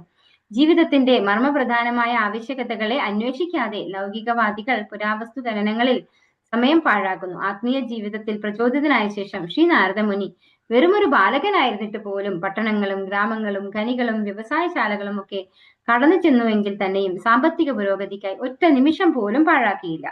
പുരോഗമനപരമായ ആത്മീയ വിമോചനത്തിലേക്ക് അദ്ദേഹം അവിരാമം തുടർന്നു ചെന്നു. പല കോടിക്കണക്കിന് വർഷങ്ങൾക്ക് മുൻപ് നടന്ന ചരിത്ര ആവർത്തനമാണ് ശ്രീമദ് ഭാഗവതം. ഇതിനു മുമ്പ് പ്രസ്താവിച്ചതുപോലെ ഈ അതീന്ദ്രിയ സാഹിത്യത്തിൽ ചരിത്രത്തിലെ അതീവ പ്രാധാന്യമുള്ള സംഭവങ്ങളെ മാത്രമേ ശേഖരിച്ച് രേഖപ്പെടുത്തിയിട്ടുള്ളൂ. അപ്പോൾ ഇവിടെ ശിലപ്രഭാതര് പറഞ്ഞവരാണ്, ഇത്രയും വർഷങ്ങൾക്ക് മുമ്പ് 5000 വർഷങ്ങൾക്ക് മുൻപ് എഴുതപ്പെട്ടിട്ടുള്ളതാണ് ഈ ശ്രീമദ് ഭാഗവതം. അപ്പോഴും എന്തുണ്ടായിരുന്നു, ഈ പറയുന്ന നഗരങ്ങളും ഗ്രാമങ്ങളും പട്ടണങ്ങളും അതുപോലെ എല്ലാ സംഗതികളും ഇന്ന് നമ്മൾ കാണുന്ന എല്ലാം അന്നുണ്ടായിരുന്നു അല്ലെ. ഇന്നത്തെ ശാസ്ത്രജ്ഞന്മാരൊക്കെ എന്താ പറയുന്നത്, ഇത് ഒരുപാട് പരിണാമം സംഭവിച്ചിട്ടുണ്ടായതാണ്, പണ്ടൊന്നും ഒരു അഡ്വാൻസ്മെന്റും ഇല്ലായിരുന്നു എന്നാണ് പറഞ്ഞത് അല്ലെ. പക്ഷെ ഇപ്പൊ നമുക്ക് ഭാഗവതത്തിലൂടെ നമുക്ക് മനസ്സിലാവുന്ന എന്താണ്, പണ്ടും ഉണ്ടായിരുന്നു ഈ പറയുന്ന അഡ്വാൻസ്മെന്റ് ഒക്കെ. അത് നമുക്ക് ഭാഗവതം വായിക്കുമ്പോഴേ നമുക്ക് ശരിക്കും മനസ്സിലാവും. ദ്വാരകയിലുള്ള കാര്യങ്ങള് അതൊക്കെ എക്സ്പ്ലെയിൻ ചെയ്യുന്ന രംഗമുണ്ട് അല്ലെ, ഹസ്തിനപുരിയിലെ കാര്യങ്ങള്. അപ്പോഴൊക്കെ എന്താണ് വലിയ വലിയ വീടുകളും കൊട്ടാരങ്ങളും ഒക്കെ പണ്ടും ഉണ്ടായിരുന്നു എന്നുള്ളത് നമുക്ക് മനസ്സിലാവുന്നുണ്ട്. ശരിക്കും ഇപ്പൊ ഉള്ളത് മാത്രമല്ല, ഈ ഡെവലപ്മെന്റ് പണ്ടും ഉണ്ടായിരുന്നു, ഇനിയും ഉണ്ടാവും എന്ന് തന്നെയാണ് ഇവിടെ പറയുന്നത്. ഇനി എത്രയോ നമ്മുടെ ഈ ഒരു കാലം കഴിഞ്ഞ് ഇതൊക്കെ നശിച്ചു പോയാലും വീണ്ടും ഈ ഡെവലപ്മെന്റ് ഉണ്ടാവുക തന്നെ ചെയ്യും. ഭഗവാൻ അതൊക്കെ എന്താണ് എല്ലാം അതേപോലെ തിരിച്ചു കൊണ്ടുവരാൻ ഭഗവാന് സാധിക്കും. ചിത്രധാതു വിചിത്രാദീനി ചിത്രധാതു വിചിത്രാദീൻ ഇഭ ഭഗ്നഭുജദ്രുമാൻ ജലാശയാൻ ശിവജലാൻ നളിനീസുരസേവിതാഃ ചിത്തസ്വനൈ പത്രരഥൈഃ വിഭ്രമദ്ഭ്രമരശ്രിയഃ. ഭാവാർത്ഥം ഇസി ഭക്തി വേദാന്ത സംശ്ല പ്രഭാതിച്ച് സ്വർണം, വെള്ളി, ചെമ്പ് മുതലായ വിവിധ ധാതുക്കളാൽ സമ്പൂർണമായ ഖനികളുള്ള മലകളിലൂടെയും പർവ്വതങ്ങളിലൂടെയും സ്വർഗവാസികൾക്ക് അനുയോജ്യമായതും ആലാപനം ചെയ്യുന്ന പക്ഷികളാലും വിഹുലരായ ഭ്രമരങ്ങളാലും അലങ്കൃതമായതുമായ മനോഹരമായ താമരപ്പൂക്കളാൽ സമൃദ്ധമായ ജലാശയ സമ്പൂർണമായ ഭൂപ്രദേശങ്ങളിലൂടെയും ഞാൻ സഞ്ചരിച്ചു. അപ്പോ ആകർഷകമായിട്ടുള്ള ഒരുപാട് കാര്യങ്ങള് ക്രോസ് ചെയ്ത് പോവാണ് ആര്, ഈ കുട്ടി അല്ലെ. പക്ഷെ ഒന്നിലും തന്നെ താല്പര്യം ആർക്കുണ്ടായിട്ടില്ല, ആ കുട്ടിക്ക് ഉണ്ടായിട്ടില്ല. സ്വർണം, വെള്ളി, ചെമ്പ് അല്ലെ, ഇതൊക്കെ കണ്ടു. അതുപോലെ പാട്ട് ആലാപനം ചെയ്യുന്ന പക്ഷികൾ, ഇതിലൊന്നും ആർക്കാ താല്പര്യം ഉണ്ടായില്ല? ആ കുട്ടിക്ക് താല്പര്യം ഉണ്ടായില്ല. നളവേണുശരസ്തൻകുശകീചകഹ്വരം ഏക ഏവാതിയാതോഹം അദ്രാക്ഷം വിപിനം മഹത് ഘോരം പ്രതിഭയാകാരം വ്യാളോലൂക ശിവാചിരം. വർത്തനം ഭാഗം എസി ഭക്തി വേദാന്ത സ്വാമി പ്രഭാതിക്ക്. അനന്തരം മുളങ്കൂട്ടങ്ങൾ, ഈച്ചകൾ, ഓടപ്പുല്ല്, കുശപ്പുല്ല്, കാട്ടുചെടികൾ, ഗുഹകൾ എന്നിവയാൽ സമൃദ്ധമായതും ഒറ്റയ്ക്ക് സഞ്ചരിക്കാൻ ഏറെ പ്രയാസമേറിയതുമായ നിരവധി വനങ്ങളിലൂടെ ഏകനായി ഞാൻ സഞ്ചരിച്ചു. സർപ്പങ്ങളുടെയും മൂങ്ങകളുടെയും കുറുക്കന്മാരുടെയും വിഹാര കേന്ദ്രങ്ങളായ അഗാധവും അന്ധകാരപൂർണവും ആപൽക്കരമാം വിധം ഭയാനകവുമായ വനങ്ങളും ഞാൻ സന്ദർശിച്ചു. അപ്പോ ഇതുപോലെ സുന്ദരമായ കാഴ്ചകൾ മാത്രമല്ല കണ്ടത്, വനങ്ങൾ വളരെയധികം ഭയപ്പെടുത്തുന്ന തരത്തിലുള്ള വനങ്ങളിലൂടെയും സഞ്ചരിക്കേണ്ടായി ആ കുട്ടി. പക്ഷെ ഒരു ഭയവും ആ കുട്ടിക്ക് ഉണ്ടായില്ല എന്നാണ് പറഞ്ഞത്. ഏകനായി ഞാൻ സഞ്ചരിച്ചു. ഇത് സർപ്പങ്ങളും മൂങ്ങകളും കുറുക്കന്മാരുടെയൊക്കെ വിഹാര കേന്ദ്രമായിട്ടുള്ള അന്ധകാരപൂർണമായിട്ടുള്ള ആപൽക്കരമായിട്ടുള്ള വനങ്ങളിലൂടെ സഞ്ചരിച്ചു. പക്ഷെ ഭയമില്ല. കാരണം എന്തുകൊണ്ടാണ്? നിർഭയനായിട്ട് ഒരു നമുക്ക് ഭാവാർത്ഥം നോക്കാം. ഭാവാർത്ഥത്തിൽ പ്രഭാതത്തിൽ ഡീറ്റെയിൽഡ് ആയിട്ട് പറയുന്നുണ്ട്. ഭാവാർത്ഥം എസി ഭക്തി വേദാന്ത സ്വാമി പ്രഭാതിക്ക്. വനങ്ങൾ, മലകൾ, നഗരങ്ങൾ, ഗ്രാമങ്ങൾ തുടങ്ങിയവയിലൂടെ ഏകനായി സഞ്ചരിച്ച് ഭഗവത് സൃഷ്ടിയുടെ സകലവിധ വൈവിധ്യങ്ങളും അനുഭവിച്ചറിയുക എന്നത് ഒരു ഭിക്ഷാന്തേഹിയുടെ പരിവ്രാജക ആചാര്യന്റെ കർത്തവ്യമാകുന്നു. ഇത് ഭഗവാനിലുള്ള വിശ്വാസവും മനോധൈര്യവും ആർജിക്കുവാനും ആ പ്രദേശങ്ങളിലെ നിവാസികളെ ഭഗവത് സന്ദേശത്താൽ പ്രബുദ്ധരാക്കുവാനും സഹായിക്കുന്നു. നിർഭയനായി ഈ സർവ്വവിധ ആപത് സാധ്യതകളെയും നേരിടുവാൻ ഒരു സന്യാസി കർത്തവ്യബദ്ധനാണ്.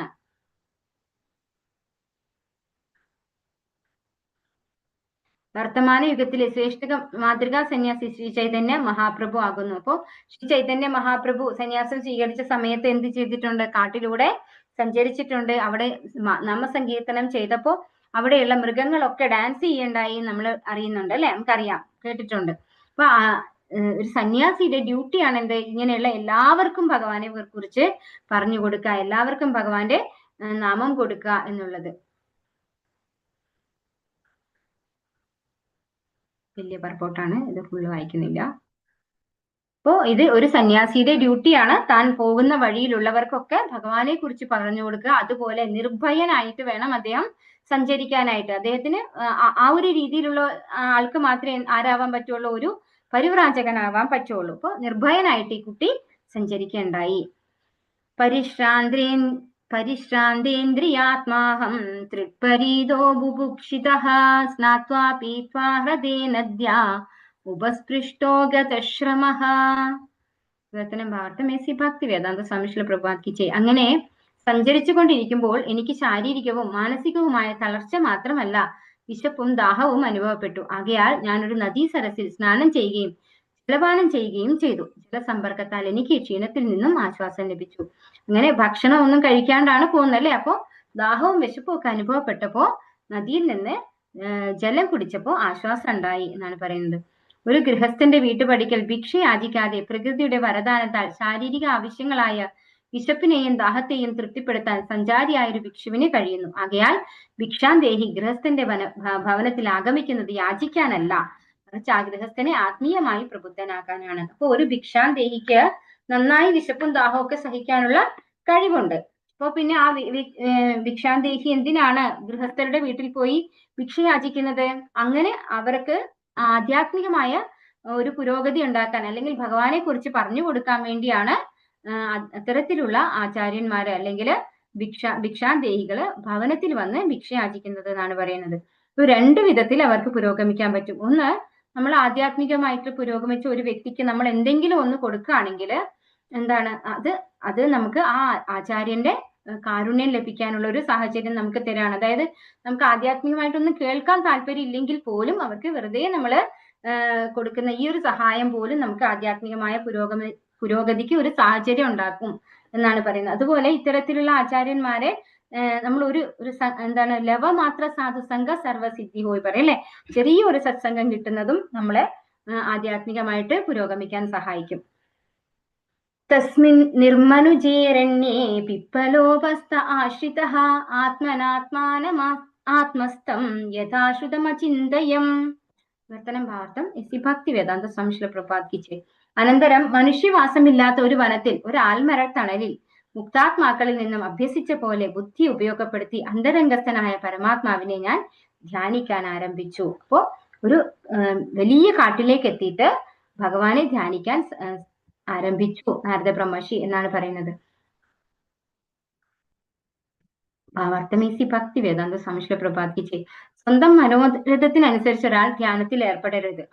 ആധികാരിക സ്രോതസ്സുകളായ ശാസ്ത്രങ്ങളിൽ നിന്നും പ്രാമാണികനായ ആധ്യാത്മിക ഗുരുവാകുന്ന സുതാര്യ മാധ്യമത്തിലൂടെയും പരിശീലനം സിദ്ധിച്ച തന്റെ ബുദ്ധിയുടെ ശരിയായ ഉപയോഗത്തിലൂടെയും എല്ലാ ജീവാത്മാക്കളുടെയും ഉള്ളിൽ നിവസിക്കുന്ന പരമാത്മാവിനെ ധ്യാനിക്കുന്നതിന് ഒരുവൻ പൂർണ്ണമായ അറിവ് നേടിയിരിക്കണം. ആധ്യാത്മിക ഗുരുവിന്റെ ആജ്ഞാനിർവഹണത്തിലൂടെ ഭഗവാന് പ്രേമയുത സേവനം സമർപ്പിക്കുന്ന ഒരു ഭക്തൻ ഈ അവബോധത്തെ അചഞ്ചലമായി പുഷ്ടിപ്പെടുത്തുന്നു. ശ്രീനാരദൻ പ്രാമാണികരായ ആത്മീയ ആചാര്യന്മാരുമായി സമ്പർക്കത്തിൽ ഏർപ്പെടുകയും ആത്മാർത്ഥമായി അവരെ സേവിക്കുകയും ശരിയായ വിധത്തിൽ പ്രബുദ്ധത കൈവരിക്കുകയും ചെയ്തു. അപ്രകാരം അദ്ദേഹം ധ്യാനിക്കാൻ ആരംഭിച്ചു. അപ്പോ നാരദ ബ്രഹ്മർഷിയുടെ പൂർവ്വജന്മത്തിലുള്ള ആ കുട്ടിക്ക് ഭക്തി വേദാന്തികൾ പറഞ്ഞു കൊടുത്തിട്ടുണ്ട് എങ്ങനെയാണ് ധ്യാനിക്കേണ്ടത് എന്ന്. അപ്പൊ അതിൻ പ്രകാരമാണ് നാരദ ബ്രഹ്മർഷി ധ്യാനിക്കുന്നത്. അപ്പൊ നമ്മൾ ഒരിക്കലും സ്വന്തം തീരുമാനത്തിൽ അല്ലെ ഞാൻ ഇങ്ങനെ ധ്യാനിക്കും എന്ന് വിചാരിച്ചുകൊണ്ട് ചെയ്യാൻ പാടില്ല എന്നാണ് അവിടെ പറയുന്നത്. നമുക്ക് സ്ലൈഡ് കൂടെ ഒന്ന് നോക്കാം. ശ്ലോകങ്ങൾ 11 മുതൽ 19 വരെയാണ് പറയുന്നത്. നമ്മൾ 15 വരെയാണ് എടുത്തത്. ശ്രീ നാരദന്റെ ജീവിതം, ധ്യാനം, ഭഗവാന്റെ ദർശനം, ഈ കാര്യങ്ങളാണ് ഇത്രയും ശ്ലോകങ്ങളിൽ പറയുന്നത്. മനസ്സിനെ ശക്തിപ്പെടുത്തുകയും ഭഗവാനിലുള്ള വിശ്വാസം വികസിപ്പിക്കുകയും ചെയ്യുക. അനന്തരം മുളങ്കൂട്ടങ്ങൾ, ഈറ്റകൾ, ഓടപ്പുല്ല്, കുശപ്പുല്ല്, കാട്ടുചെടികൾ, ഗുഹകൾ എന്നിവയാൽ സമൃദ്ധമായതും ഒറ്റയ്ക്ക് സഞ്ചരിക്കാൻ ഏറെ പ്രയാസമേറിയതുമായ നിരവധി വനങ്ങളിലൂടെ ഞാൻ സഞ്ചരിച്ചു. സർപ്പങ്ങളുടെയും മൂങ്ങകളുടെയും കുറുക്കന്മാരുടെയും വിഹാര കേന്ദ്രമായ അഗാധവും അന്ധകാര പൂർണ്ണവും ആപൽക്കരമാം വിധം ഭയാനകമായ വനങ്ങളും ഞാൻ സന്ദർശിച്ചു. ഇത് എന്താണ് സൂചിപ്പിക്കുന്നത്? നാരദമുനി നിർഭയത്വത്തിന്റെയും ഭഗവാൻ പൂർണ്ണമായ ആശ്രയത്വത്തിന്റെയും അവസ്ഥ കൈവരിച്ചു. ഈ പാത പിന്തുടർന്ന വ്യത്യസ്ത ഭക്തരുടെ നിരവധി ഉദാഹരണങ്ങൾ ശാസ്ത്രങ്ങളിൽ നിന്ന്. പ്രഹ്ലാദ് മഹാരാജാവ് തന്റെ യാത്രക്കിടെ അവധൂത ബ്രഹ്മാവിനെ കണ്ടുമുട്ടിയത്, ഭഗവാൻ ഋഷഭദേവൻ, മഹാരാജാവ് ജഡഭരതൻ ദക്ഷപുത്രന്മാരെ, ഹര്യശ്വന്മാരെയും ശവലശ്വന്മാരെയും സന്യാസ മാർഗത്തിലേക്ക് പ്രചോദിപ്പിച്ചത് തുടങ്ങിയവ. അപ്പോ നമ്മൾ ആധ്യാത്മികമായ പുരോഗതിക്ക് വേണ്ടി പോകുമ്പോൾ നമ്മൾ ഇടയില് ആധ്യാത്മിക ആചാര്യന്മാരെ കാണുന്നതാണ് ഇവിടെ പറയുന്ന ഉദാഹരണങ്ങൾ. അവധൂത ബ്രാഹ്മണനെ കണ്ടുമുട്ടിയത്. അപ്പോൾ ഇങ്ങനെയുള്ള ഈ ഒരു കാട്ടിലൂടെ സഞ്ചരിക്കുമ്പോൾ നാരദ മഹർഷിയുടെ പൂർവ്വജന്മത്തിലുള്ള ആ കുട്ടിക്ക് ഉണ്ടായത് ഒരു നിർഭയത്വം, അല്ലെ, ഭഗവാനാണ് സംരക്ഷിക്കുന്നത്, ഞാൻ ഒറ്റയ്ക്കല്ല എന്നൊരു ബോധം നമുക്ക് ഉണ്ടാവണം. എന്നാൽ മാത്രമേ നമുക്ക് ഭയം ഇല്ലാതിരിക്കുള്ളൂ, അല്ലെ. നമ്മളെക്കാൾ ശക്തിയുള്ള അല്ലെങ്കിൽ ആരെക്കാളും ഈ ആക്രമിക്കാൻ വരുന്ന മൃഗത്തെക്കാളും അല്ലെ വ്യക്തിയെക്കാളും ശക്തിയുള്ള ഒരാള് എന്നെ പ്രൊട്ടക്ട് ചെയ്യാനുണ്ടെന്നുള്ള ബോധം ഉണ്ടാകുമ്പോൾ മാത്രമാണ് നമുക്ക് നിർഭയത്വം ഉണ്ടാവുന്നത്. ഭഗവാനോടുള്ള പൂർണ്ണ ആശ്രയത്തിലും ഭക്തിയിലും നമ്മുടെ ജീവിതം ലളിതമാക്കുക. പ്രകൃതി ആവശ്യമായതെല്ലാം നൽകുന്നു, യാചിക്കേണ്ട ആവശ്യമില്ല. ഇപ്പോ ഗൃഹസ്ഥന്റെ വീട്ടുപടിക്കൽ ഭിക്ഷ യാചിക്കുന്നതിനെ കുറിച്ചാണ് പറയുന്നത്. കിടന്നുറങ്ങാൻ വിശാലമായ സമതല ഭൂമി ഉള്ളപ്പോൾ ശയ്യകളുടെയും കട്ടിലുകളുടെയും ആവശ്യമെന്ത്? സ്വന്തം കരങ്ങൾ ഉപയോഗിക്കാമെന്നിരിക്കെ തലയണകളുടെ ആവശ്യമെന്ത്? കൈപ്പത്തികൾ ഉപയോഗിക്കാമെന്നിരിക്കെ വിവിധ തരത്തിലുള്ള പാത്രങ്ങളുടെ ആവശ്യമെന്ത്? വൃക്ഷങ്ങളുടെ ആവരണങ്ങൾ, മരവുരി യഥേഷ്ടമുള്ളപ്പോൾ വസ്ത്രങ്ങളുടെ ആവശ്യമെന്ത്? അപ്പോൾ പ്രകൃതി തന്നെ നമുക്കെല്ലാം തരുന്നുണ്ട്. നമുക്ക് നമ്മളായിട്ട് ഉണ്ടാക്കേണ്ടതിന്റെ ആവശ്യമില്ല എന്നാണ് ഇത് മനസ്സിലാക്കി തരുന്നത്. പൊതുവീഥിയിൽ കീറിയ തുണിക്കഷ്ണങ്ങൾ ഒന്നും കിടപ്പില്ലേ? മറ്റുള്ളവരെ പോഷിപ്പിക്കാനായി നിലനിൽക്കുന്ന വൃക്ഷങ്ങൾ ദാനമായി ഭിക്ഷയൊന്നും നൽകുന്നില്ലയോ? നദികൾ വറ്റിപ്പോവുകയാൽ ദാഹജലം തരുന്നില്ലയോ? അപ്പോൾ ഇതൊക്കെ നമുക്ക് എന്താണ്? പ്രകൃതിയിൽ നിന്ന് തന്നെ ലഭിക്കും എന്നാണ് ഇവിടെ പറയുന്നത്. മലകളിലെ ഗുഹകളൊക്കെ അടഞ്ഞുപോയോ? ഇതിനെല്ലാം ഉപരി സർവശക്തനായ ഭഗവാൻ പൂർണ്ണ സമർപ്പിതാത്മാക്കളെ സംരക്ഷിക്കുന്നില്ലയോ?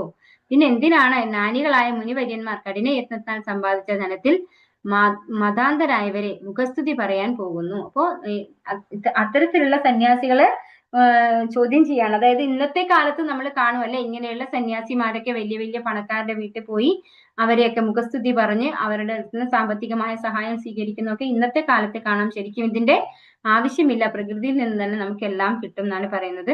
ഇത് നമുക്ക് വരുന്ന പോർഷനിലാണ് തോന്നുന്നു വരുന്നത്, ഇതുവരെ എടുത്തത് വന്നിട്ടില്ല. हरे कृष्णा वाञ्छा कल्पतरुभ्यश्च कृपा सिन्धुभ्येव च पतितानां पावनेभ्यो वैष्णवेभ्यो नमो नमः। अनंत कोटि वैष्णव वृंद की जय, श्रील प्रभुपाद की जय, गुरु महाराज की जय, निताय गौर प्रेमानंदे। हरि हरि बोल। सर्वं श्री कृष्णार्पणमस्तु। हरे कृष्णा हरे कृष्णा। हरे कृष्ण माता जी, प्रणाम। हरे कृष्ण माता जी। हरे हरे